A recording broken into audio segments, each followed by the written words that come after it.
நீங்கள் பார்த்து கொண்டிருப்பது நியூஸ் 21 செய்திகள். தமிழ்நாடு செய்திகளை உடனுக்குடன் தெரிந்து கொள்ள நியூஸ் 21 செய்திகளை பாருங்கள்.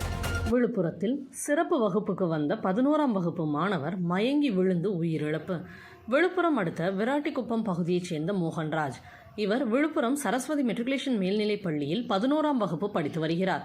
இன்று காலை 7 மணிக்கு சிறப்பு வகுப்பிற்கு பள்ளிக்கு வந்த மாணவர் மோகன்ராஜ் தனது இருக்கையில் அமர்ந்தபோது மயக்கம் வந்து கீழே சாய்ந்து விட்டார். சக மாணவர்கள் மற்றும் ஆசிரியர் அதிர்ச்சியடைந்து அவரை மருத்துவமனைக்கு அழைத்து சென்றனர். அங்கு சென்றபோது அவர் இறந்து விட்டதாக மருத்துவர் கூறியுள்ளார்.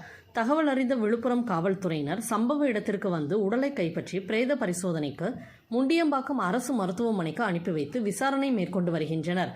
மாணவன் மயங்கி விழும் சிசிடிவி காட்சி வெளியாகியுள்ளது.